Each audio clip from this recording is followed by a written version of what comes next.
I'm streaming again. I don't know what happened. My computer crashed again. So, let's see. Where were we? Let's see.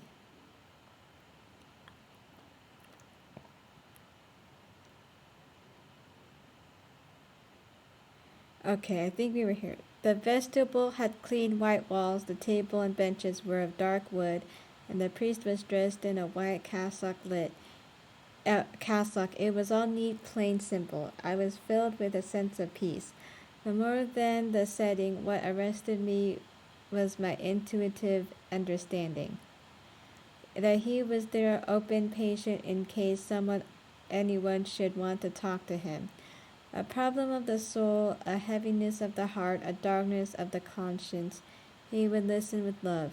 He was a man whose profession it was to love, and he would offer comfort and guidance to the best of his ability. I was moved. What I had before my eyes stole into my heart and thrilled me. He got up. I thought he might slide his block over, but he didn't. He retreated further into a rectory. That's all. Leaving the door between the vestibule and the next room as open as the outside door, I noted this. How both doors were wide open. Clearly he and his colleague were still available. I walked away and I entered the church. My stomach was in knots. I was terrified I would meet a Christian who would shout at me, "What are you doing here? How dare you enter this sacred place, you defiler? Get out right now." There was no one, and little to be understood. I advanced and observed the inner sanctum. There was a painting. What was this birdie? Something about a human sacrifice, an angry god who had to be appeased with blood, dazed women staring in the air, a fat babies with tiny wings flying about, a charismatic bird. Which one was the god? To the side of the sanctum was a painted wooden sculpture, the victim again bruised and bleeding in bold colors.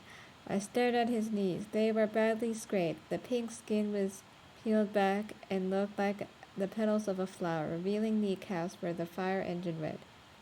That were fire engine red. It was hard to connect this torture scene with the priest in the rectory. The next day, around the same time, I let myself in. Catholics have a reputation for severity, for judgment that comes down heavily. My experience with Father Martin was not at all like that. He was very kind. He served me tea and biscuits in a tea set that tinkled and rattled at every touch. He treated me like a grown-up and told me a story, or rather, since Christians are so fond of capital letters, a story. And what a story. The first thing that drew me in was disbelief. What humanity sins, but it's God's Son who pays the price. I tried to imagine Father saying to me, "Piscine, a lion slipped into the llama pen today and killed 2 llamas. Yesterday another one killed a black buck. Last week 2 of them ate the camel. The week before it was painted storks and gray herons. And who's to say for sure who snacked in our golden agouti? The situation has become intolerable. Something must be done. I have decided that the only way the lions can atone for their sins is if I feed you to them." "Yes, Father. That would be the right and logical thing to do. Give me a moment to wash up." "Hallelujah, my son. Hallelujah, Father." What a downright weird story. What peculiar psychology. I asked for another story, one that I might find more satisfying. Surely this religion had more than one story in its bag. Religions around which with stories. The Father Martin made me understand that the stories that came before it, and there were many, were simply prologue to the Christians. Their religions had one story, and to it they came back again over and over. It was enough for them. I was quiet that evening at the hotel. That a God should put up with his adversity, I could understand. The gods of Hinduism faced their fair share of these thieves, bullies, kidnappers, and usurpers. What is the Ramayana but the account of one long bad day for Rama? Adversity, yes. Reversals of fortune, yes. Treachery, yes. But humiliation, death, I couldn't imagine Lord Krishna consenting to be stripped naked, whipped, mocked, dragged through the streets, and to top it off, crucified, and at the hands of mere humans to boot. I had never heard of a Hindu god dying, Brahmin revealed, that did not go for death. Devils and monsters did, as did mortals by the thousands and millions. That's what they were there for. Matter too fell away, but divinity should not be blighted by death. It's wrong. The world's soul cannot die. Even in one contained part of it, it was wrong of this Christian God to let his avatar die. That is tantamount to letting a part of himself die. For the Son to die, it cannot be fake. If God on the cross is God shamming a human tragedy, it turns the passion of Christ into the farce of Christ. The death of the Son must be real. Father Martin assured me that it was but once a dead God, always a dead God, even resurrected. The Son must have the taste of death forever in his mouth. The Trinity must be tainted by it. There must be a certain stench at the right hand of God the Father. The horror must be real. Why would God wish that upon himself? Why not leave death to the mortals? We make dirty what is beautiful, spoil what is perfect. Love. That was Father Martin's answer. And what about his son's deportment? There is the story of baby Krishna wrongly accused by his friends of eating a bit of dirt. His foster mother Yashoda comes up to him with a wagging finger. You shouldn't eat dirt, you naughty boy, she scolds him. But I haven't, says the unchallenged Lord of all and everything in sport, disguised as a frightened human child. Tut tut, open your mouth, orders Yashoda. Krishna does as he is told. He opens his mouth. Yashoda gasps. She sees in Krishna's mouth the whole complete, entire, timeless universe, all the stars and planets of space and the distance between them, all the lands and seas of the earth and the life in them. She sees all the days of yesterday and all the days of tomorrow. She sees all ideas and emotions, all pity and hope, and the three strands of matter. Not a pebble, candle, creature, village, or galaxy is missing, including herself and every bit of dirt in its truthful place. My lord, you can close your mouth, she says reverently. There is a story of Vishnu incarcerated as Vamana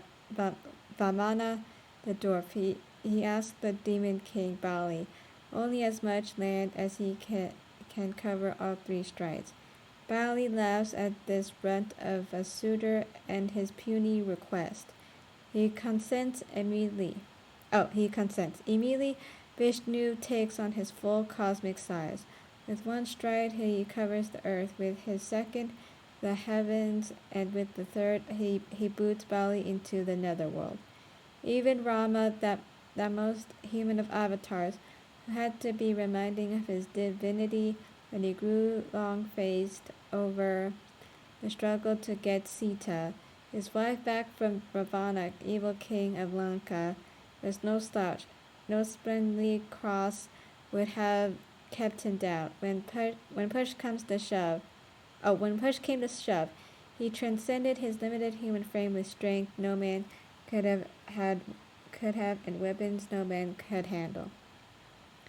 That is God, and God should be, with shrine and power and might. Such a rescue and save and put down evil. This son, on the other hand, who goes hungry, who suffers from thirst, who gets tired, who is sad, who is anxious, who is heckled and harassed, who has to put up with followers who don't get it and opponents who don't respect him. What kind of God is that? It's a God on too human a scale, that's what. There are miracles, yes, mostly of medical nature. a few to satisfy hungry stomachs. At best, the storm is tempered. Water is briefly walked upon. If that is magic, it is minor magic. On the order of card tricks, any Hindu god can do 100 times better. This sun is a god who spent most of his time telling stories, talking. His son is a god who walked, a pedestrian god, and in a hot place, at what at that with a stride like any human stride, the sandal reaching just above the rocks along the way. And when he splurged out on transportation, it was a regular donkey. This son is a god who died in 3 hours, with moans, gasps, and laments. What kind of god is that? What is there to inspire in this son? Love, said Father Martin. And this sun appears only once long ago, far away among an obscure tribe in the backwater of West Asia on the confines of a large vanished empire. It is done away with before he has a single gray hair on his head. Leaves not a single descendant, only scattered. Partial testimony, his complete works doodles in the dirt. Wait a minute, this is more than Brahmin with a serious case of stage fright. This is Brahmin selfish. This is Brahmin ungenerous and unfair. This is Brahmin practically unmanifest. If Brahmin is to have only one son, he must be an abundant as Krishna with the milkmaids know. What could justify such divine stinginess? Love, repeated Father Martin. I'll stick to my Krishna, thank you very much. I find his divinity utterly compelling. You can keep your sweaty, chatty son to yourself. That's how I met that troublesome rabbi of long ago with disbelief and annoyance. I had tea with Father Martin 3 days in a row. Each time a teacup rattled against saucer, a spoon tinkled against edge of cup. I asked questions. The answer was always the same. He bothered me, this son. Every day I burned with greater indignation against him, found more flaws to him. He's petulant. It's morning in Bethany and God is hungry. God wants his breakfast. He comes to a fig tree. It's not the season for figs, so the tree has no figs. God is peeved. The son mutters, "May you never bear fruit again," and instantly the fig tree withers. So says Matthew, backed up by Mark. I ask you, is this the fig tree's fault? It's not the season for figs. What kind of thing is that to do an innocent fig tree? Wither it instantly? I couldn't get him out of my head. Still can't. I spent 3 solid days thinking about him. The more he bothered me, the less I could forget him. And the more I learned about him, the less I wanted to leave him. On the last day, a few hours before we were to leave Munnar, I hurried up the hill to the left. It strikes me now as a typically Christian scene. Christianity is a religion in a rush. Look at the world created in 7 days. Even on a symbolic level, that creation is in a frenzy. To one born in a religion where the battle for a single soul can be a race run over many centuries, with innumerable generations passing along the baton. The quick resolution of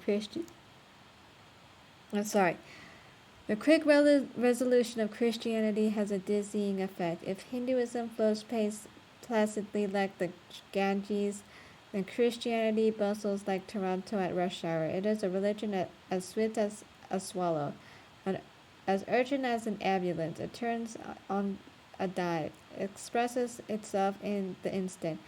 In the moment you are lost or saved. Christianity stretches back through the ages, but in essence it only exists at one time, right now. I booted up that hill. Though Father Martin was not in at last,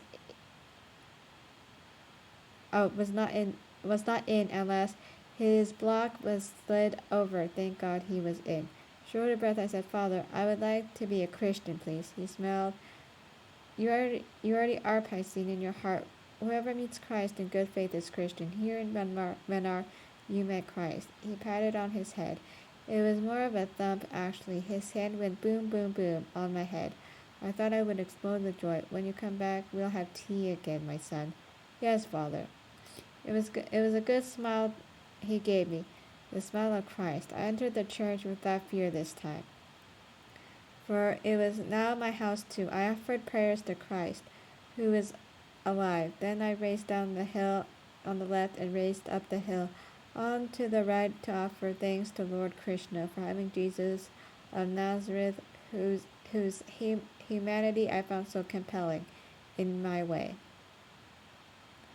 Islam followed me right behind. Hardly a year later, this is chapter 18.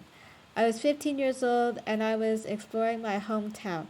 The Muslim quarter wasn't far from the zoo, a small, quiet neighborhood with Arabic writing and crescent moons inscribed on the facades of the houses.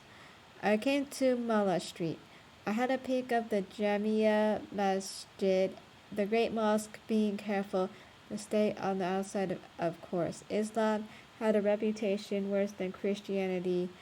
Christianity's fewer gods, greater violence, and I had never heard anyone say good things about Muslim schools, so I wasn't about to step in, empty though the place was.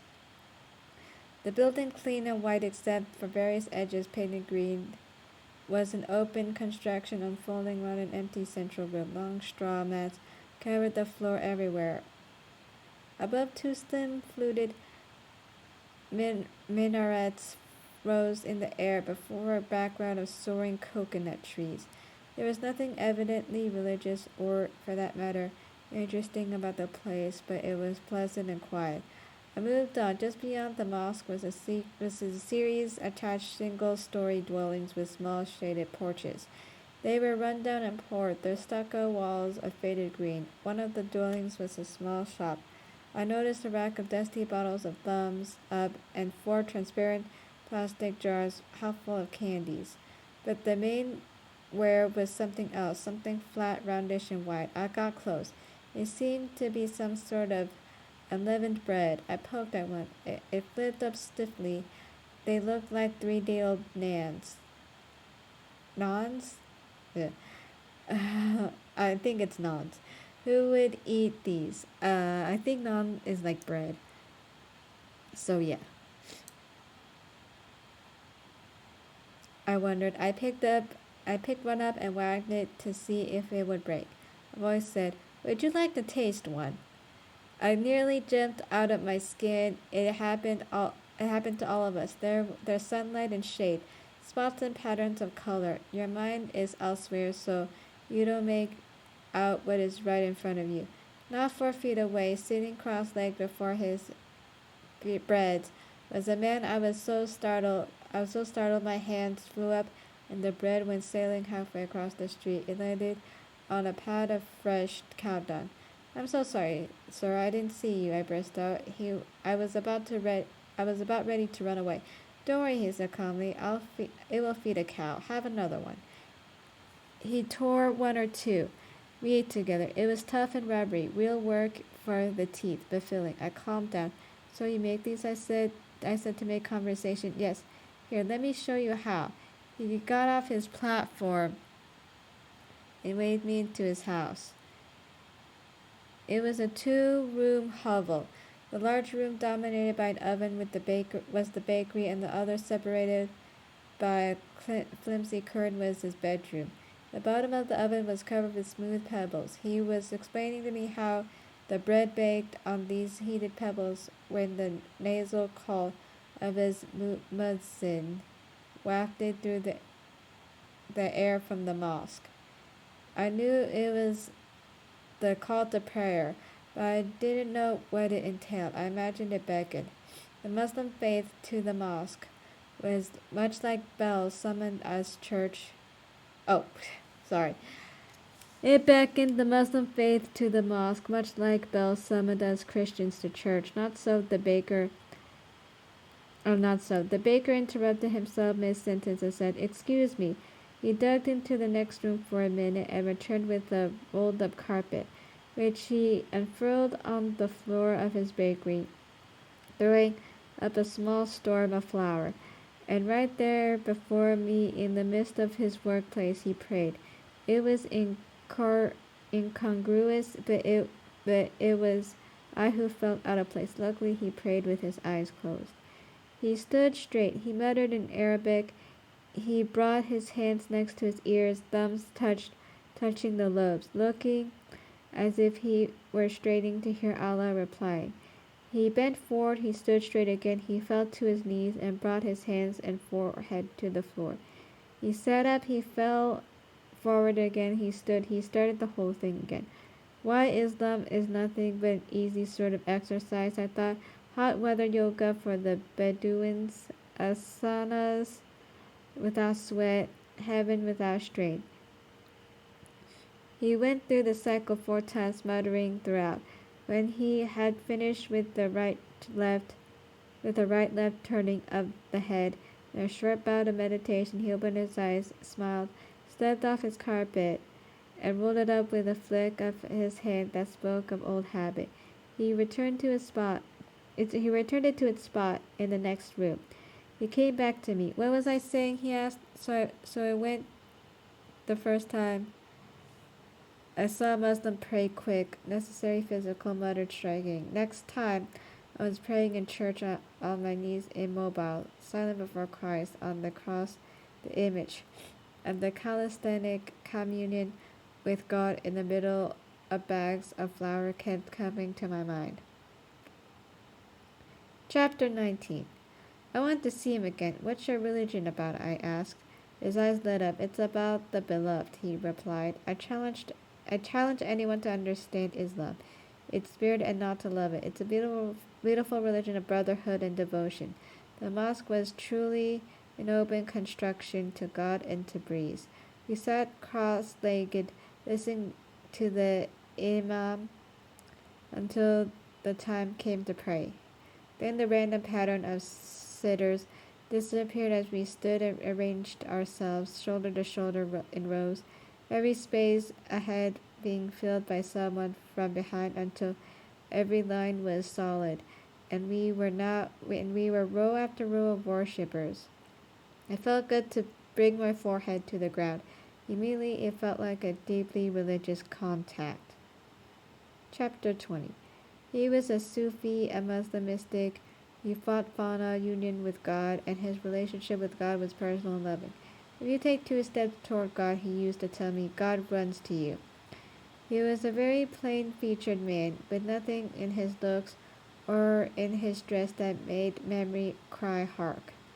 I'm not surprised I didn't see him the first time we met, even when I knew him very well. Encounter after encounter. I had difficulty recognizing him. His name was Satish Kumar. These are common names in Tamil Nadu, so the coincidence is not so remarkable. Still, it pleased me that this pious baker, as plain as a shadow, and of solid health, and the communist biology teacher, and science devotee, the walking mountain on stilts, sadly afflicted with polio in his childhood, carried the same name. Mr. and Mr. Kumar taught me biology and Islam. Mr. and Mr. Kumar led me to study zoology and religious studies in the University of Toronto. Mr. and Mr. Kumar were the prophets of my Indian youth. We prayed together and we practiced dhikr. The recitation of the 99 revealed names of God. He was a Hafiz who was known the Quran by heart, and he sang in a slow, simple chant. My Arabic was never very good, but I loved its sound. The guttural eruptions and long flowing vowels rolled just beneath my comprehension like a beautiful brook. I gazed into his book for long spells of time. It was not wide, just one man's voice, but it was deep as the universe. I described Mr. Kumar's place as a hovel, yet no mosque, church, or his temple ever felt so scared to me. I sometimes came out of that bakery feeling heavy in glory. I would climb onto my bicycle and pedal that glory through the air. One such time I left town, and on my way back, at a point where the land was high and I could see the sea to my left, and down the road a long ways, I suddenly... Oh wait, where was I? I suddenly felt I was in heaven. The spot was in fact no different from when I had passed it not long before, but my way of seeing it had changed. The feeling, a paradoxical mix of pulsing energy and profound peace, was so intense and blissful. Whereas before the road, the sea, the trees, the air, the sun all spoke differently to me. Now they spoke one language of unity. Tree took account of road, which was aware of air, which was mindful of sea, which shared things with sun. Every element I lived in harmonious relation with its neighbor, and all was kith and kin. I knelt immortal. I rose and immortal. I felt like the center of all circle coinciding with the center of a much larger one. Atman met Allah. One other time I felt God come so close to me, I was in Canada much later. I was visiting friends in the country. It was winter. I was out alone on a walk on their large property and returning to the house. It was a clear sunny day after a night of snowfall. All nature was blanketed in white. As I was coming up to the house, I turned my head. There was a wood, and in that wood a small clearing. A breeze, or perhaps it was an animal, had shaken a branch. Fine snow was falling through the air, flirting in the sunlight, in that falling golden dust, in that sun-splashed clearing. I saw the Virgin Mary. Why her? I don't know. My devotion to Mary was secondary, but it was her. Her skin was pale. She was wearing a white dress and a blue cloak. I remember being struck by their pleats and folds. When I say I saw her, I don't quite mean it literally, though. She did have body and color. I felt I saw her a vision beyond vision. I stopped and squinted.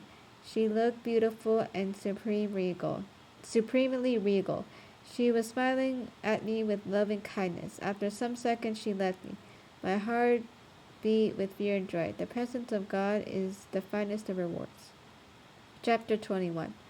I am sitting in a downtown cafe after thinking I have just spent most of an afternoon with him.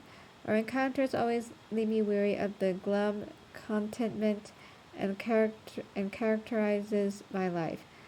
What were those words he used that struck me on? Yes, dry yeastless factuality. The better story. Take pen and paper out and write. Words of divine consciousness, moral exaltation, lasting feelings of elation, joy, for quickening of the moral sense which strikes one as more important than the intellectual understanding of things, an alignment of the universe along moral lines, not intellectual ones, a realization that the founding principles of existence is what we call love, which works itself out sometimes, not clearly, not immediately, nonetheless electably. I paused. What of God's silence? I think I read. An intellect confounded, yet a trusting sense of presence and of ultimate purpose. Chapter 22. I can well imagine an atheist's last words. White, love God, love my God, and the deathbed leap of faith. Whereas the agnostic, if he stays true to his reasonable self, if he stays beholden to dry, useless factuality, I might try to explain the warm light bathing him by saying, possibly a failing oxygenation of the brain, and to the end lack imagination amidst the better story. Chapter 23. Alas, the sense of community that a common faith brings the people spelled trouble to me. In time, my religious doings went from the notice of those to whom it didn't matter and only amused, to that of those to whom it did matter and they were not amused. What is your son doing going to the temple? Asked the priest. Your son was seen in church crossing himself, said the imam. Your son has gone Muslim, says the pandit. Yes, it was all forcibly brought to the attention of my bemused parents. You see, they didn't know. They didn't know that I was practicing Hindu, Christian, and Muslim. Teenagers always hide a few things from their parents. Isn't that so? All 16-year-olds have secrets, don't they? But Faith decided that my parents and I were three wise men, and I shall call them. I should meet one day on the Gobert Salai seaside esplanade and say and that my secret should be outed. It was a lovely breezy hot Sunday afternoon and the Bay of Bengal glittered under a blue sky. Townspeople were up for a stroll, children screamed and laughed, colored ball balloons floated in the air, ice cream sales were brisk. Why think of business on such a day, I asked. What could they have just why couldn't they have just walked by with a nod and smile? It was not to be. We were to meet not just one wise man, but all three, and not one after another but at the same time, and each would decide upon seeing us that right when right then decide upon seeing us that right then was the golden occasion to meet the Pondicherry notable, the zoo director, he of the model devout son. When I saw the first, I smiled. By the time I laid my eyes on the third, my smile had frozen into a mask of horror. When it was clear that all three were converging on us, my heart jumped before sinking very low. The wise men seemed annoyed when they realized that all three of them were approaching the same people. Each must have assumed that the others were there for some business other than pastoral, and had rudely chosen that moment to deal with. Glances of displeasure were exchanged.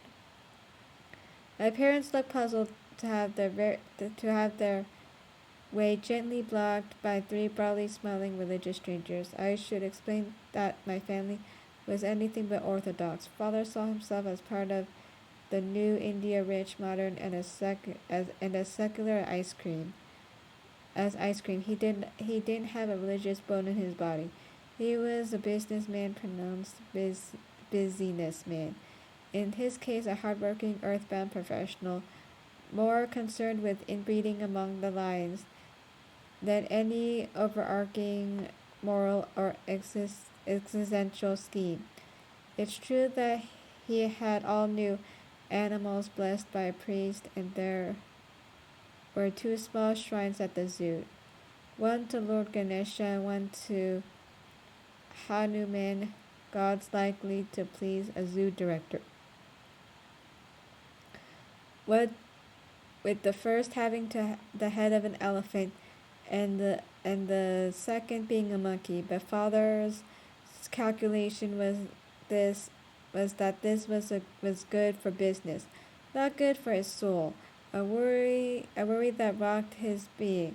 One epidemic in the collection, he used to say, and we'll end up in a road crew breaking up stones. Mother was mum, bored and neutral on the subject. A Hindu upbringing and a Baptist education had precisely cancelled each other out as far as religion was concerned, and had left her serenely impious. I suspect she suspected that I had a different take on the matter, but she never said anything. But as a child, I devoured the comic books of the Ramayana and the Mahabharata, and an illustrated children's Bible and the stories of the gods. She herself was a big reader. She was pleased to see me with my nose buried in a book. Any book, as long as it wasn't naughty.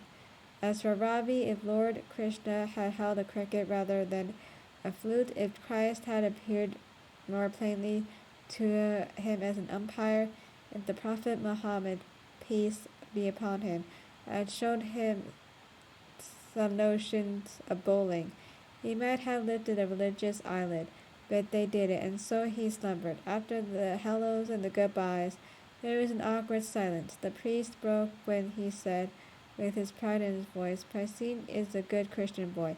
I hope you have to see him in our choir soon. The parents, the pandit, and the imam looked surprised. You must be mistaken. He's a good Muslim boy. He comes without fail to Friday prayer, and his knowledge of the Holy Quran is coming along nicely, so said the imam. My parents, the priest, and the pandit looked incredulous. The pandit spoke. You're both wrong. He's a good Hindu boy. I see him all the time at the temple coming for darshan and performing puja. My parents, the imam, and the priest looked astounded. There is no mistake, said the priest. I know this boy. His Paisin Molitor Patel, and he's Christian. I know him too. I tell you he's Muslim, asserted the imam. Nonsense, cried the pandit. Paisin was born a Hindu, lives a Hindu, and will die a Hindu. The three wise men stared at each other, breathless and disbelieving. Lord, avert their eyes from me, I whispered in my soul. Eyes fell upon me. Paisin, can this be true? Asked the imam earnestly. Hindus and Christians are idolaters. They have many gods. And Muslims have many wives, responded the pandit. The priest looked askance at both of them. Paisin, he nearly whispered, there is salvation only in Jesus. Balderdash. Christians know nothing about religion, said the pandit. They strayed long ago from God's path, said the imam. Where's God in your religion? Snapped the priest. You don't have a single miracle to show for it. What kind of religion is that without miracles? This isn't a circus of dead people. Oh, isn't it a circus with dead people jumping out of tombs all the time? That's what. We Muslims stick to the essential miracle of existence. Birds flying, rain falling, crops growing, these are miracles enough for us. Feathers and rain are all nice, but we like to know that God is truly with us. Is that so? Well, a whole lot of good it did God to be with you. You tried to kill him. You banged him to a cross with great big nails. Is that a civilized way to treat a prophet? The Prophet Muhammad, peace be upon him, brought us the word of God without any undignified nonsense and died at a ripe old age. The word of God to that illiterate merchant of yours in the middle of the desert, those were drooling epileptic fits brought on by swaying of his camel, not divine revelation. That or the sun frying his brains. If the prophet PBUH were alive, he would have choice words for you, replied the imam with narrowed eyes. Well, he's not. Christ is alive, while your old PBUH is dead. The pandit interrupted them quietly. In Tamil, he said, the real question is, why is Paisin dallying with these foreign religions? The eyes of the priest and the imam probably popped out of their heads. They were both native Tamils. God is universal, sputtered the priest. The imam nodded strong approval. There is only one God. And with their one God, Muslims are always causing troubles and provoking riots. The proof of how bad Islam is how uncivilized Muslims are, pronounced the pandit. Say the slave driver of the caste system, huffed the imam. Hindus enslave people and worship dressed up dolls. They are golden calf lovers. They kneel before cows, the priest chimed in. While Christians kneel before a white man, they are flunkies of a foreign god. They are nightmares of all non-white people. They eat pigs and are cannibals, added the imam for good measure. What it comes down to, the priest put out with cool rage, is whether Paisin wants real religion or myths from a cartoon strip. God or idols? intoned the imam gravely. Our gods or colonial gods, hissed the pandit. It was hard to tell whose face was more inflamed. It looked might come as it might come to blows. Father raised his hand. Gentlemen, please, he interjected. I would like to remind you there is freedom for a practice in this country. Three apoplectic faces turned to him. Yes, practice singular, the wise men shrieked in unison. Three index fingers, like punctuation marks, jumped to attention in the air to emphasize their point. They were not pleased at the unintended choral effect or the spontaneous unity of their gestures. Their fingers came down quickly, and they sighed and groaned each on his own. Mother and father stared on at a loss for words. The pandit spoke first. Mr. Patel Piscene's piety is admirable. In these troubled times, it's good to see a boy so keen on God. We'll all agree to that. The imam and the priest nodded, but he can't be a Hindu, a Christian and a Muslim. It's impossible. He must choose. I don't think it's a crime. But I suppose you're right, father replied.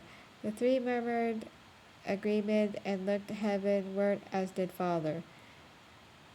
When they felt the decision must come, mother looked at me. A silence fell heavily on my shoulders. Pisces, mother nudged me. How do you feel about this question?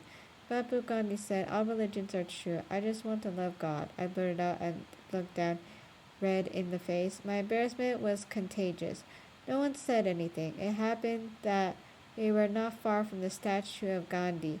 On the esplanade, stick in hand, an impish smile on his lips, a twinkle in his eye, the Mahatma walked. I fancied that he heard our conversation, but he had paid even greater attention to my heart.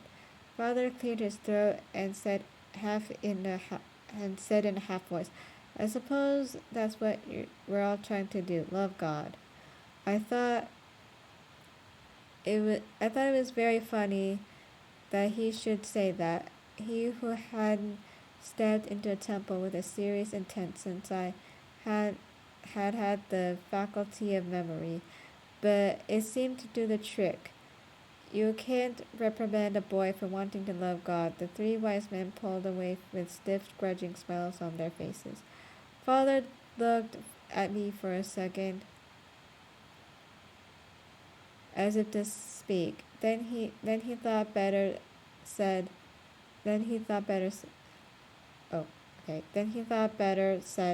ice cream, anyone? He headed for the closest ice cream walla before we could enter. Mother gazed at me a little longer with an expression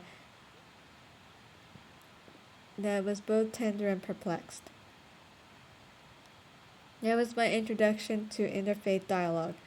Father brought 3 ice cream sandwiches. We ate them in unusual silence, as we continued our Sunday walk. Chapter 24. Ravi had a field day of it when he found out. So, Swami Jesus, will you go to the Hajj this year? He said, bring the palms of his hands together in front of his face in a reverent namaskar. Does Mecca beckon? He crossed himself, or will it be to Rome for your coronation as the next Pope Pius?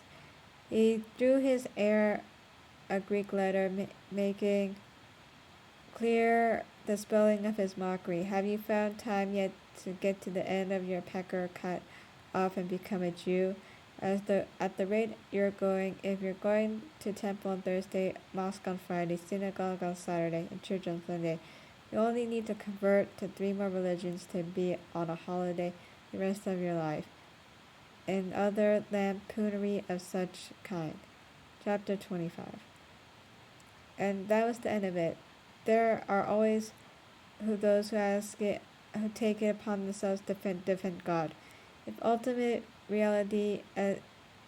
if ultimate reality, as if the sustaining frame of existence were something weak and helpless. These people walked by a window deformed by leprosy, begging for a few praise. walk by children dressed in rags, living in the street, and they think business as usual.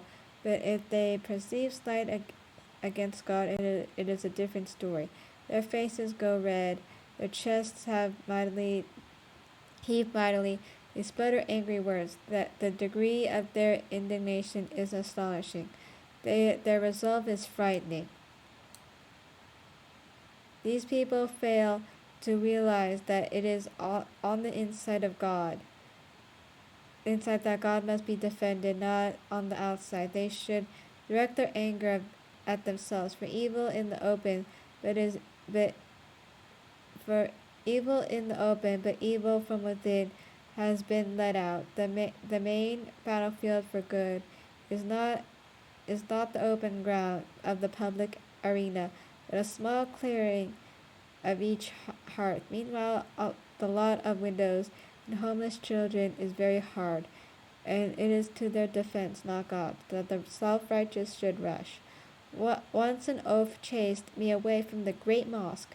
When I went to church, the priest glared at me so that I could not feel the peace of Christ. A Brahmin sometimes shooed me away with darshan. From darshan. My religious doings were reported to my parents in the hushed, urgent tones so treason revealed.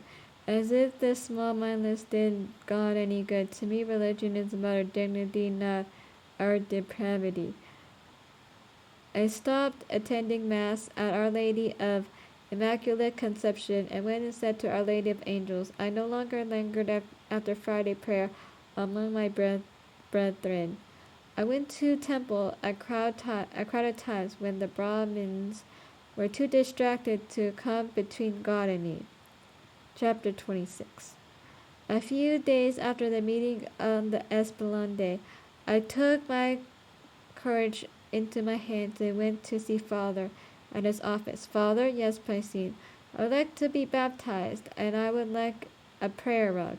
My words intruded slowly. He looked from his papers after some seconds. A what? What?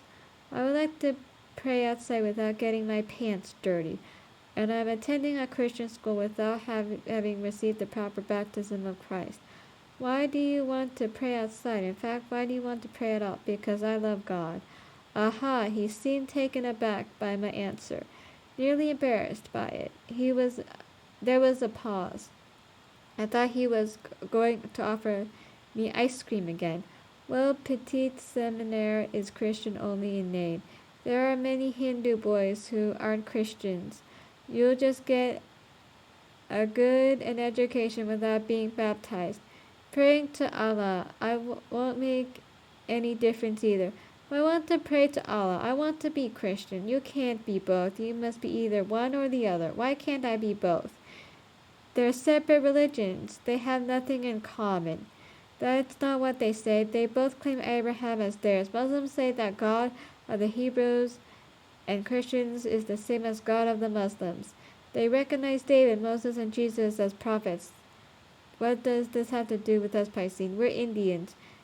There have been Christians and Muslims in India for centuries. Some people say Jesus is buried in Kashmir. He said nothing, only looked at me, his brow furrowed. Suddenly business called. Talk to Mother about it. She was reading. Mother, yes, darling, I would like to be baptized, and I like a prayer rug. Talk to Father about it. I did. He told me to talk to you about it. Did he? She laid her book down. She looked up in the direction of the zoo. At the moment, I'm sure Father felt a blow of chill air against the back of his neck. He turned to the bookshelf. I have a book here that you will like. She already had her arms out, reaching for a volume. It was Robert Louis Stevenson. This was her unusual tactic. I've already read that, Mother, 3 times. Oh, her arm covered to the left. The same with Conan Doyle, I said. Her arm swung to the right. Okay, Narayan, you can't possibly have read all of Narayan. These matters are important to me, Mother. Robin Crusoe, Mother, the Piscine, she said. She settled back into her chair. A path of least resistance looked on her face, which meant I had to put a stiff fight in precisely the right spots. She adjusted her cushion. Father and I find your religious zeal a bit of a mystery. It is a mystery. I don't mean it that way. Listen, my darling. If you're going to be religious, you must be either a Hindu or Christian or Muslim. You heard what they said on the Esplanade. I think I'm saying that wrong. Okay. Oh, whoops. I don't see why I can't be all three. Mama G has two passports, an Indian and French. Why can't I be Hindu, a Christian, and a Muslim? That's different. France and India are nations on earth. How many nations are there in the sky? She thought for a second. One. That's the point. One nation, one passport. One nation in the sky. Oh, whoops.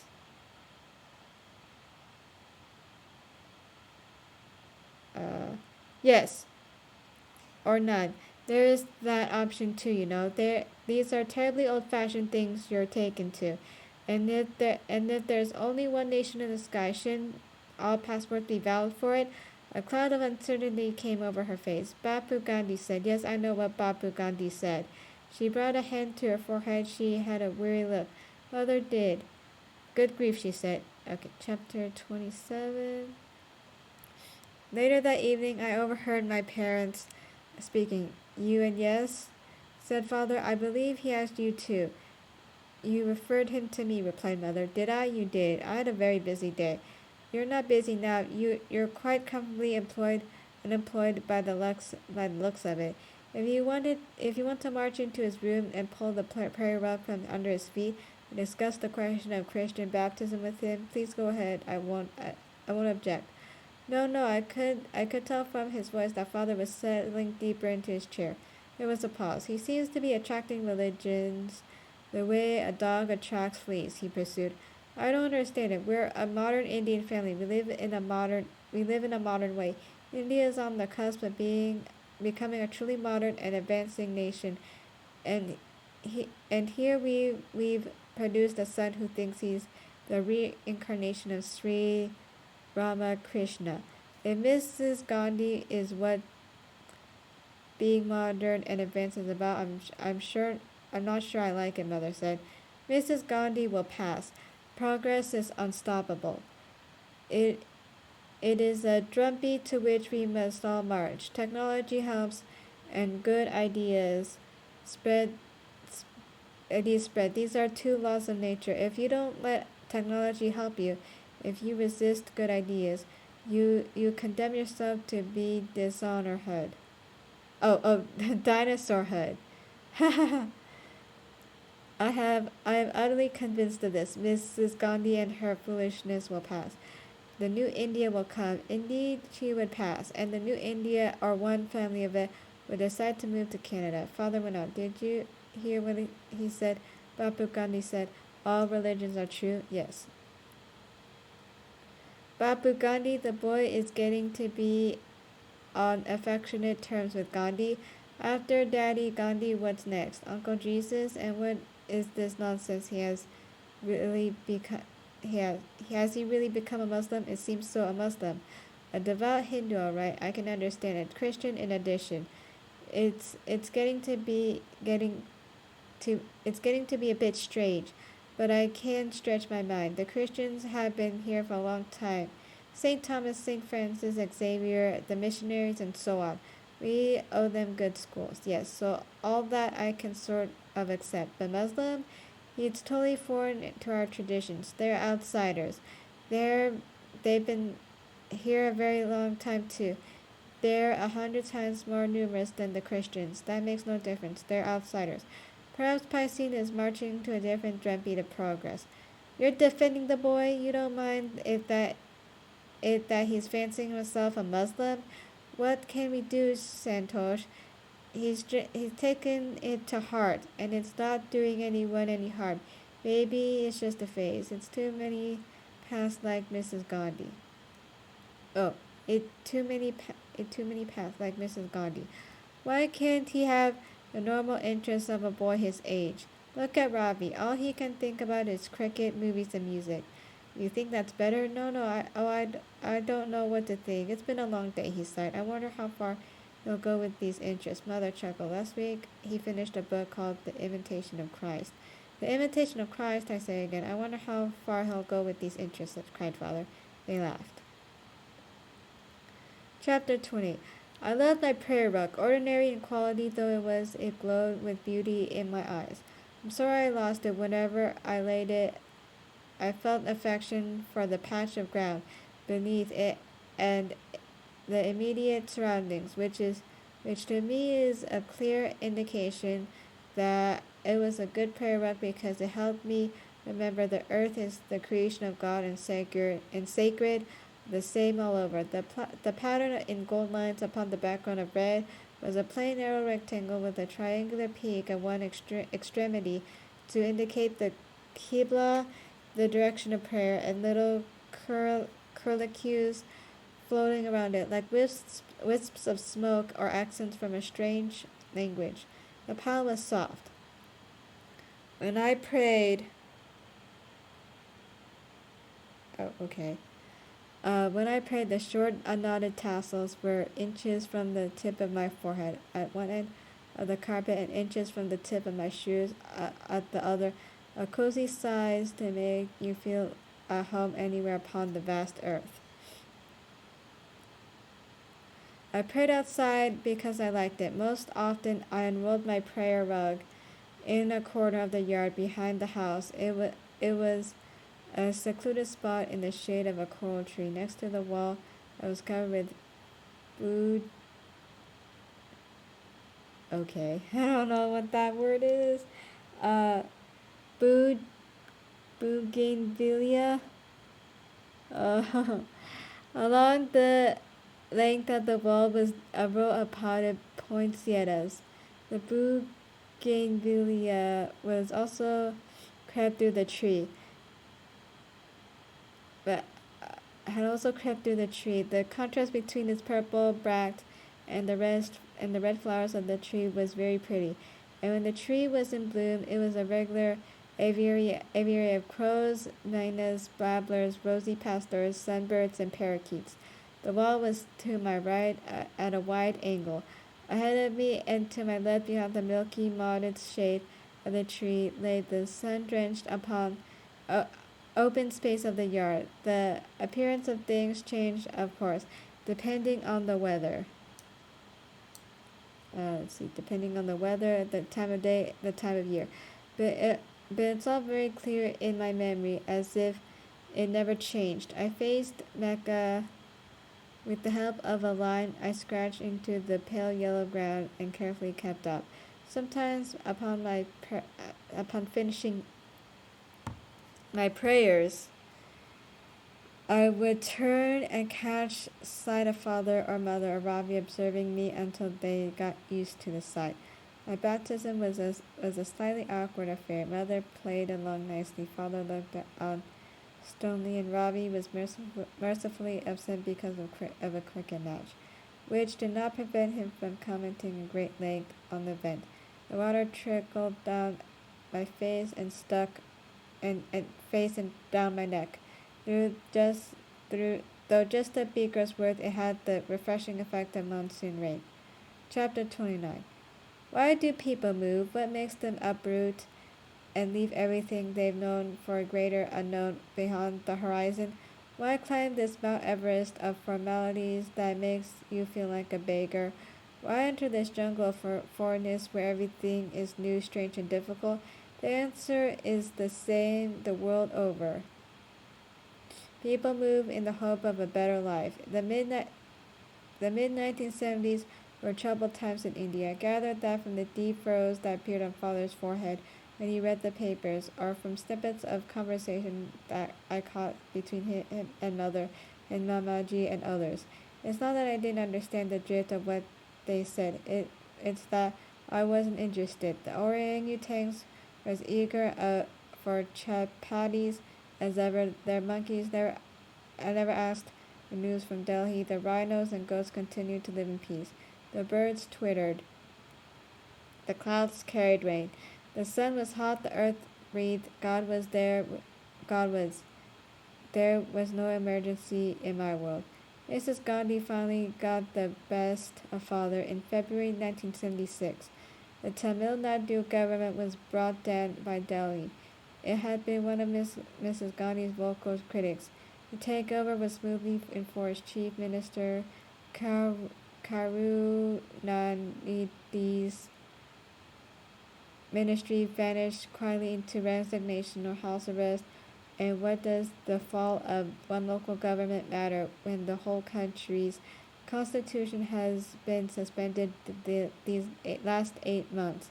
But it was to father the crowning touch in Mrs. Gandhi's dictatorial takeover of the nation. The camel at the zoo was unfazed, but that straw broke father's back. He shouted, "Soon she'll come down to the zoo and tell us that her jails are full. She needs more space. Could we put Desai with the lions?" Morarji Desai was an opposition politician. No friend of Mrs. Gandhi's. It made me sad, my father's ceaseless worry. Mrs. Gandhi would have personally bombed the zoo. It would have been fine with me if father had been gay about it. I wish he hadn't fretted so much. It's hard on a son to see his father sick with worry. But worry he did. Any business is risky business, and none more so than small b business, the one that risks it, the shirt on his back. A zoo is cultural institution. A zoo is a cultural institution, like a public library.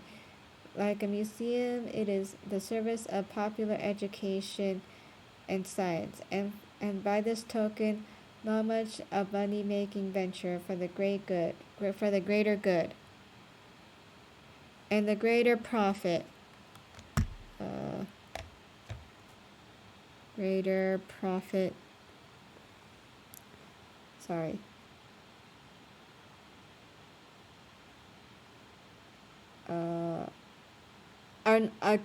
Are not compatible aims.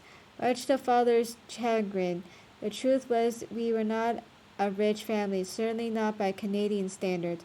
We were a poor family that happened to own a lot of animals, though not the roof above their heads, or above ours for that matter. The life of a zoo, like the life of its inhabitants in the wild, is precarious. It is neither big enough to a business to be above the law, nor small enough to survive on its margins. To prosper, a zoo needs parliamentary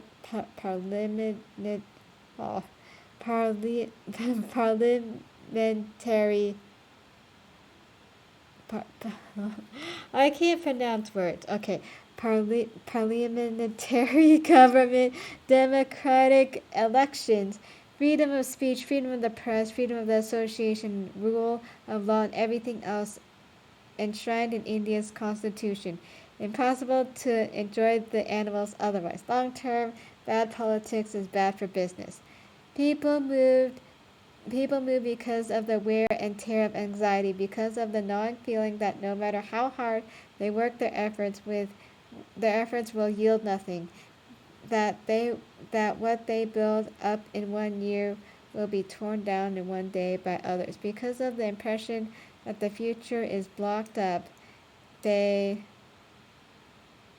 might do all right, but not their children, because of the feeling that nothing will change. That happiness and prosperity are possible only somewhere else. The new India split to pieces and collapsed in father's mind. Father assented. We would bolt. It was announced to us that one evening during dinner. Ravi and I were thunderstruck. Canada.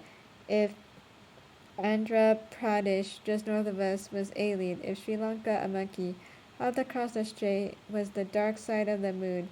Imagine what Canada was. Canada meant absolutely nothing to us.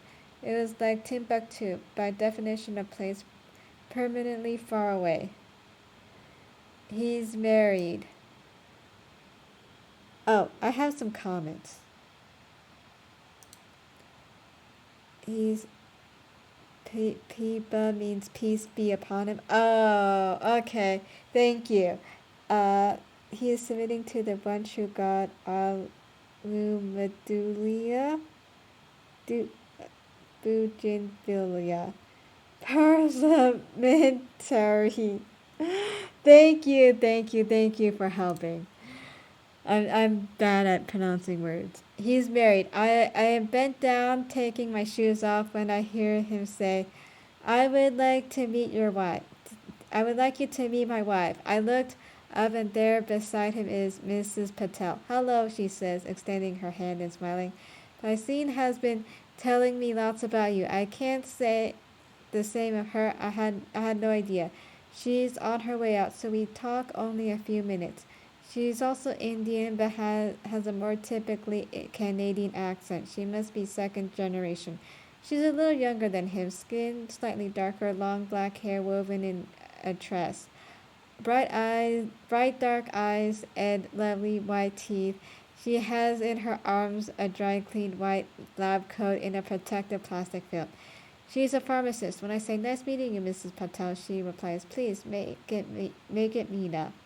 After a quick kiss between husband and wife, she's off on a working Saturday. This house is more than a box full of icons.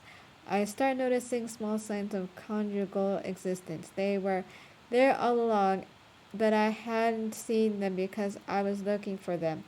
He's a shy man. Life has taught him not to show off what is most precious to him. Is she the nemesis of my digestive tract? I've made a special chutney for you, he says, smiling. No, he is. Chapter 31. They met once, Mr. and Mr. Kumar, the baker and the teacher. The first Mr. Kumar had expressed the wish to see the zoo. All these years, and I've never seen it so close by too. It's so close by too. Will you show it to me? He asked. Yes, of course, I replied. It would be an honor. We agreed to meet at the main gate the next day after school. I wearied all day. I scolded myself. You fool! Why did you say the main gate? At any time there will be a crowd of people there. Have you forgotten how plain he looks? You'll never recognize him. If I walked by him without seeing him, he would be hurt. He would think I had changed my mind and didn't wanted to be seen with a poor Muslim baker. Oh, I changed my mind and didn't want to be seen with a poor Muslim baker. He would leave without saying a word. He would be angry. He would accept my claims. No, sorry. And it was the sun in my eyes, but he wouldn't want to come to the zoo anymore. I would see it happening that way. I had to recognize him. I would hide and wait until I was certain it was him. That's what I would do. But I had noticed before that it was when I tried my hardest to recognize him that I was least able to pick him out. The very effort seemed to blind me. At the appointed hour, I took squarely before the main gate of the zoo and started rubbing my eyes with both hands. What are you doing? It was Raj, your friend. I'm busy. You're busy rubbing your eyes? Go away. Let's go to Beach Road. I'm waiting for someone. Well, you'll miss him if you keep rubbing your eyes like that. Thank you for the information. Have fun on Beach Road. How about Government Park? I can't, I tell you. Come on, please, Raj. Move on. He left. I went back to rubbing my eyes. Will you help me with my math homework, Pi? It was Ajit, another friend. Later, go away. Hello, Piscine. It was Mrs. Radha Krishna, a friend of mother's. In a few more words, I eased her on her way. Excuse me, where's Laporte Street? A stranger. That way. How much is admissions to the zoo? Another stranger. 5 rupees. The tickets booth is right there. Has the chlorine got into your eyes? It was Mamaji. Hello, Mamaji. No, it hasn't. Is your father around? I think so.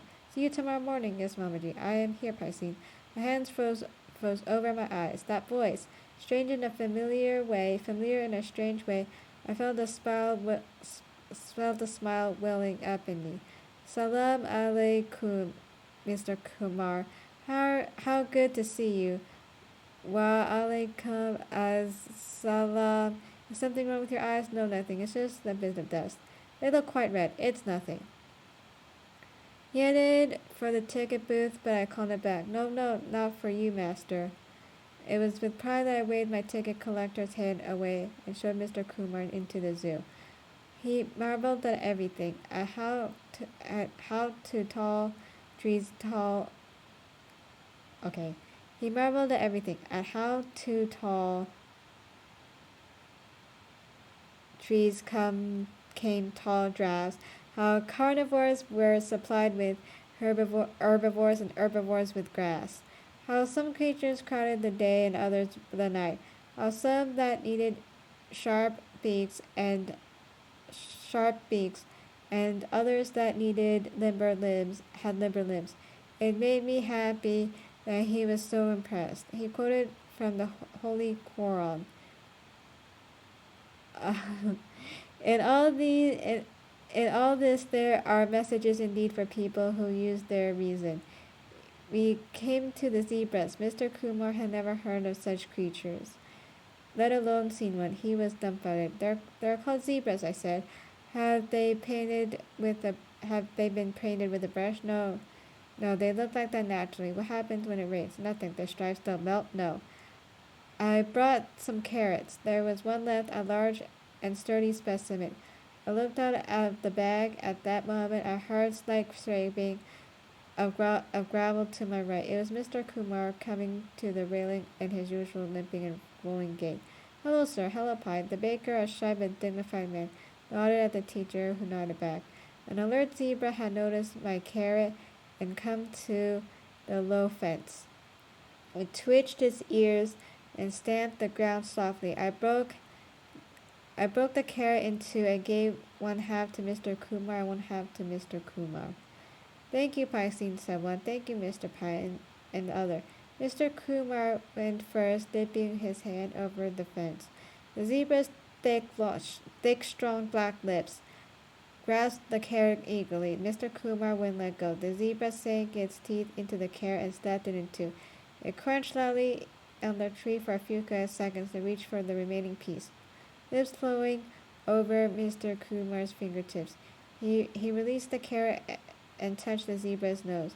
It was Mr. Kumar's turn. He wasn't so demanding of the zebra. Once it had half his carrot, the carrot between its lips, and he let go. The lips hurriedly moved, and the carrot The lips hurriedly moved the carrot into the mouth. Mr. Kumar looked delighted. A zebra, you say, said Mr. Kumar. That's right, I replied. It belongs to the same family as the ass and the horse. The Rolls Royce of equids, said Mr. Kumar. What a wondrous creature, said Mr. Kumar. This one's a giant grand zebra, I said. Mr. Kumar said, Equus Burchelli Bomi. Mr. Kumar said, Alu Akbar. I said, it's very pretty. We looked on. Chapter 32. There are many examples of animals coming to surprising living arrangements. All are instances of that animal equivalent of anthropomorphism, zoomorphism, where an animal takes a human being or another animal to be one of its kind. The most famous case of the most common, the pet dog, which has so assimilated humans to the realm of doghood as to want to mate with them. In fact, that any dog owner who has to pull an amorous dog from the leg of a mortified visitor will confirm. Our golden agouti and spotted paca got along very well, contentedly huddled together and sleeping against each other until the first was stolen. I have already mentioned our rhinoceros and goat herd in the case of circus lions. There are confirmed stories of drowning sailors being pushed up to the surface of the water and held there by dolphins, a characteristic way in which these marine animals help each other. A case is mentioned in the literature of a stoat and a rat living in a companion relationship. All the rats presented to the stoat were devoured by it in the typical way of stoats. We had our own case of the freak suspension of the predator-prey relationship. We had mouse that lived for several weeks with the vipers, while other mice dropped in the terrarium disappeared within 2 days. This little brown Methuselah built itself a nest, stored the gains we gave it in various hideaways, and scampered about in plain sight of the snakes. We were amazed. We put up a sign to bring the mouse up to the public's attention. I finally met oh shoot. Where was I? We were amazed. We put a sign to bring the mouse to the public's attention and finally met its end in a curious way. A young viper bit it. Was the viper unaware of the mouse's special status, unsocialized to it perhaps? Whatever the case, the mouse was bitten by a young viper, but devoured and immediately by an adult. If there was a spell, it was broken by the young one. Things returned to normal after that. All mice disappeared down the viper's gullets at the usual rate. In the trade, dogs are sometimes used as foster mothers for lion cubs. Though the cubs grow to become larger than their caregiver and far more dangerous, they never give their mother trouble, and she never loses her placid behavior or her sense of authority over her litter. Signs have to be put up to explain to the public that the dog is not live food for the lions, just as we had to put up a sign pointing out that the rhinoceros are herbivores and do not eat goats. What could be the explanation for zoomorphism? Can the rhinoceros distinguish big from small, tough hide from soft fur? Isn't it plain to a dolphin what a dolphin is like? I believe the answer lies in something. I mentioned earlier that measure of madness that moves life in strange saving ways. The golden agouti, like the rhinoceros, was in need of companionship. The circus lions don't care to know that their leader is a weakling human. The fiction guarantees their social well-being that stars off violent anarchy. As for the lion cubs, they would positively keel for their covert with fright if they knew their mother was a dog, and that would mean they were motherless, the absolute worst condition imaginable for any young, warm-blooded life. I'm sure even the adult viper, as it swallowed the mouse, must have felt something in its undeveloped mind, a twinge of regret, a feeling that something greater was just missed, an imaginative leap away from the lonely, crude reality of a reptile. Let's see, any more comments? No problem. Chapter 33. He shows me family memorabilia. Wedding photos first. A Hindu wedding with Canada proudly on the edges. A younger him, a younger her. They went to Niagara Falls for their honeymoon. Had a lovely time. Smiles to prove it. We moved back in time. Photos from his student days at U of T, with friends in front of St. Mike's, in his room during Diwali on Gerrard Street, reading at St. Basil's Church, dressed up in a white gown, wearing another kind of white gown in a lab of the zoology department on graduation day, and smile every time. But his eyes tell another story. Photos from Brazil were plenty of three-toed sloths in situ. With a turn of a page, we jumped over to the Pacific, and there's next to nothing. He tells me that the camera did click regularly on all the unusual important occasions, but everything was lost. What little there is consists of what was assembled by Mama G and mailed over after the events. There is a photo taken at the zoo during the visit of a VIP in black and white. Another world is revealed to me. The photo is crowded with people. A union cabinet minister is the focus of attention. There is a giraffe in the background near the edge of the group. I recognize young Mr. Adiru Basami. Mama G asks, pointing. Yes, he says. There's a man next to the minister with horn-rimmed glasses and a very and hair very cleanly combed. He looked like a plausible Mr. Patel, face rounder than his son's. Is this your father? I ask. He shakes his head. I don't know who that is. There is a pause of a few seconds. He says, it's my father who took the picture. On the same page, there's another group shot, mostly of school children.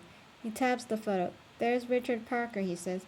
I'm amazed. I look closely, trying to extract personality from appearance. Unfortunately, it's black and white again, and a little out of focus. A photo taken in better days casually.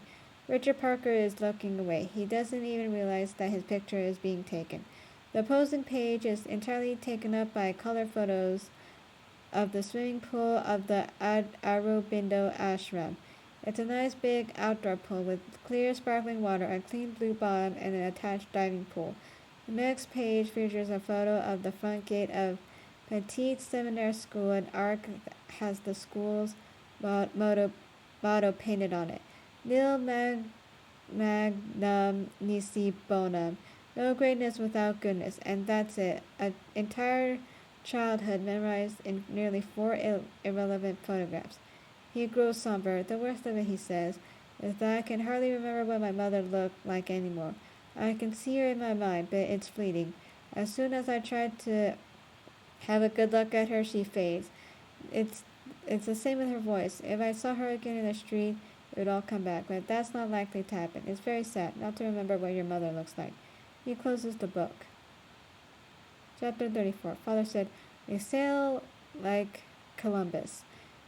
He was hoping to find India, pointed out sullenly. We sold the zoo lock, stock, and barrel to a new country, a new life. Besides assuring our collection of a happy failure, the transaction would pay for our immigration, and leave us with a good sum to make a fresh start in Canada. Though now when I think of it, the sum is laughable how blinded we are by money.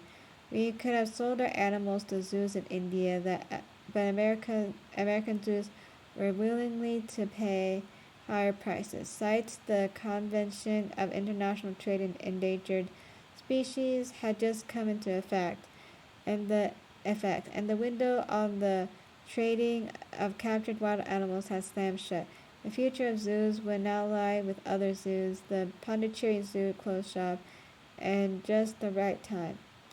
There was a scramble to buy our animals. The final buyers were a number of zoos, mainly the Lincoln Park Zoo in Chicago and the soon-to-open Minnesota Zoo, but odd animals were going to the Los Angeles, Louisville, Oklahoma, and Cincinnati, and 2 animals were being shipped to the Canada Zoo. That's how Robbie and I felt. We didn't want to go. We didn't have to live in a country of gale force winds and minus 200-degree winters. Canada was not on the cricket map. Departure was made easier as far as getting us used to the idea by the time it took for all the pre-departure preparations. It took well over a year. I don't mean for us, I mean for the animals, considering that animals dispense with clothes, footwear, linen, furniture, kitchenware, toiletries, that nationality means nothing to them. They care for not a jot of passports, money, employment prospects. Schools, cost of housing, healthcare facilities. In short, the lightness of being is amazing how hard it is to move them. Moving a zoo is like moving a city.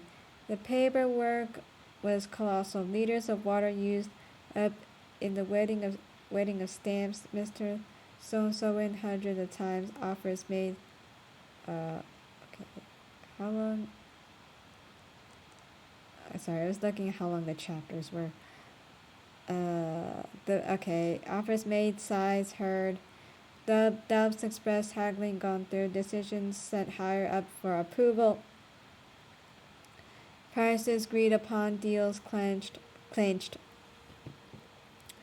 dotted lines signed, congratulations given, certificates of origin sought, certificates of health sought, export permits sought.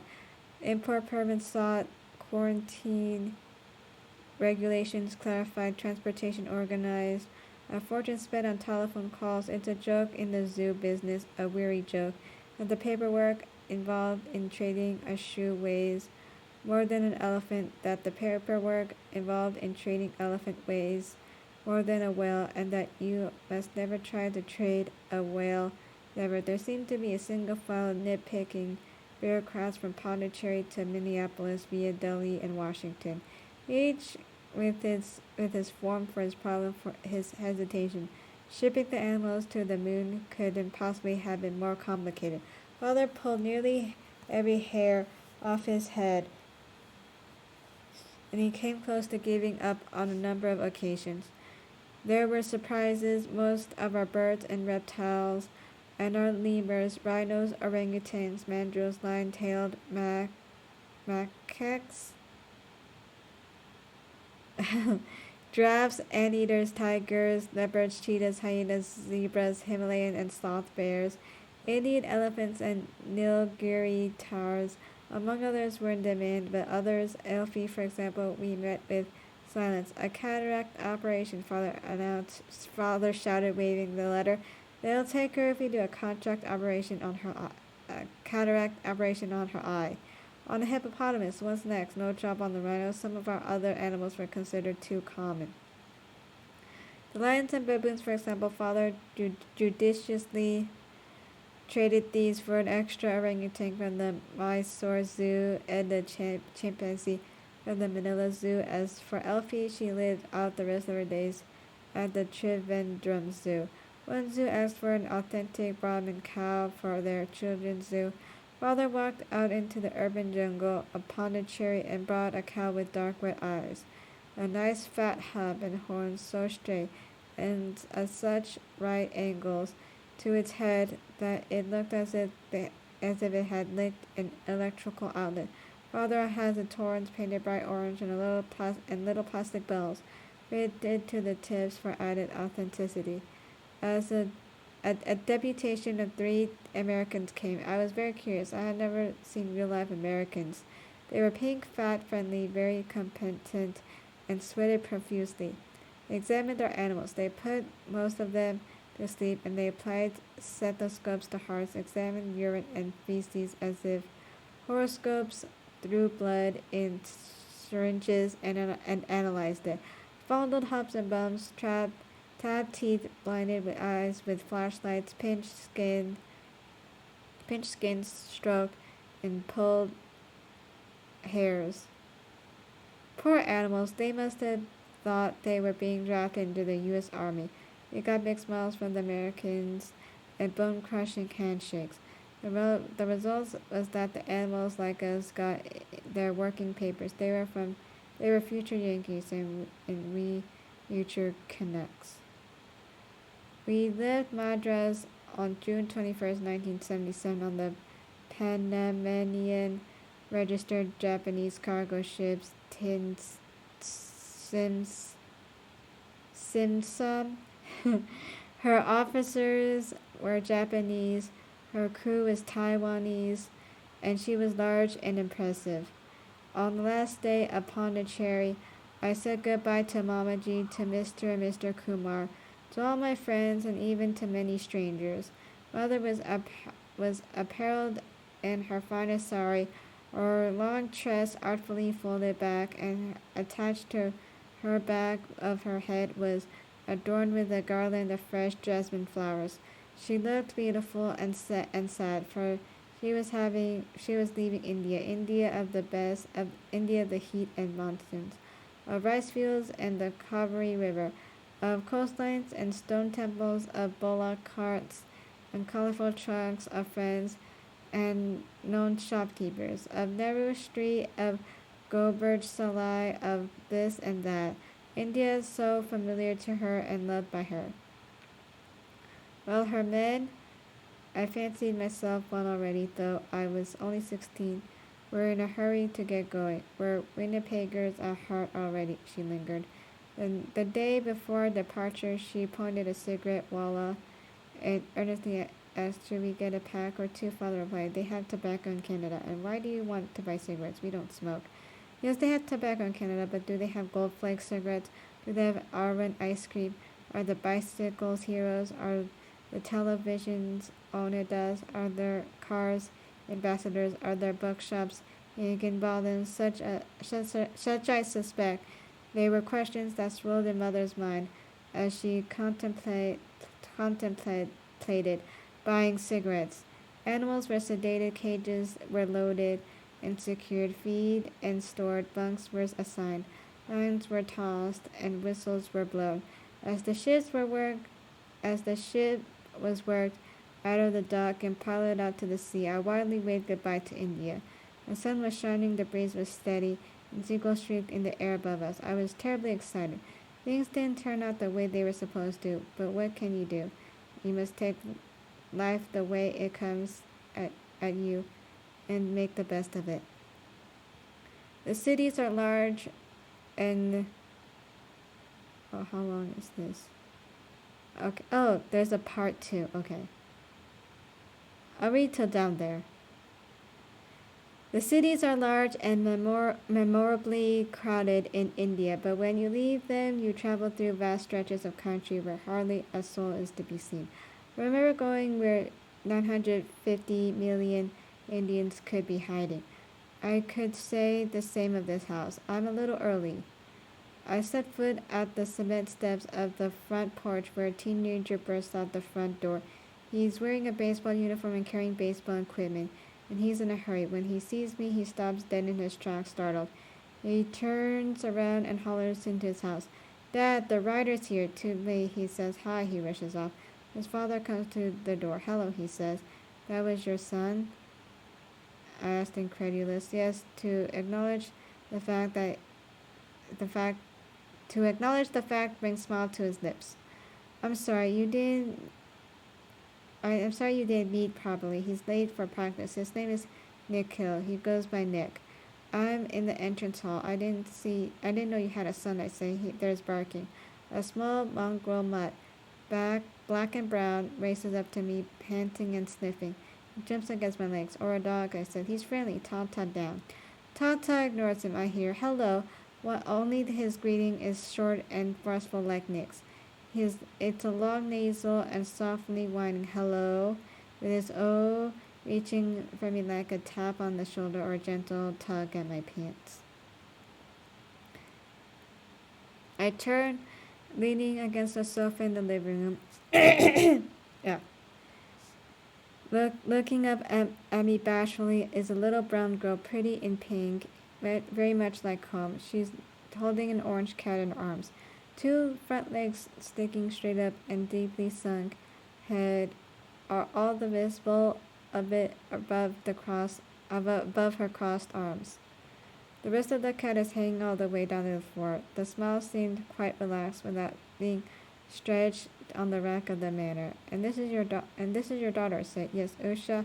Usha, darling, are you sure your moccasin is comfortable like that? Usha drops moccasin and flops to the floor unperturbed. Hello, Usha, I said. She comes up to father and peeks at me from behind his leg. What are you doing, little one? He says. Why are you hiding? She doesn't reply, only looks at me with a smile on her face. How old are you, Usha? I asked. She doesn't reply. Then Prasin Molitor Patel, also known as Pai Patel, bends down and picks up his daughter. You know the answer to that question, You're 4 years old. 1, 2, 3, 4. At each number, he softly presses the tip of his nose with his index finger. He finds this terribly funny. She giggles and buries her face in the crook of his neck. This story has a happy ending. Part 2, Pacific Ocean. Okay, I'm gonna stop right here for today. I read a lot, I think. Not sure. So, let's see. Let's check the comments. Thank you, Pokemon Rizuna and the 7 MCA. Very good job. Yeah, good stopping point. Thank you. So yeah, tomorrow, I think I'm playing a game tomorrow. It might be Doraemon, but yeah. So I hope you like this story. And I hope you guys have a good night. Thank you for coming to this stream. And don't forget to check out the last stream. Well, the last stream was just me reading this, but the other streams I have that are available for you to view. Uh, thank you. I will raid someone now. I will check who is online so I can raid them. Give me a quick minute. Okay. Oops, this is the wrong thing.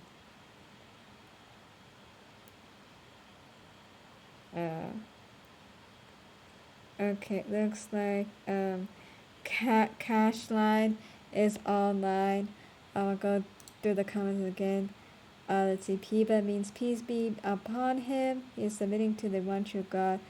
Alhamdulillah. Bougainvillea. Parliamentary. Yes, no problem. Very good. Yeah, good. Stopping point. Okay. Thank you for coming to the stream. Okay, let me raid. Oh, shoot.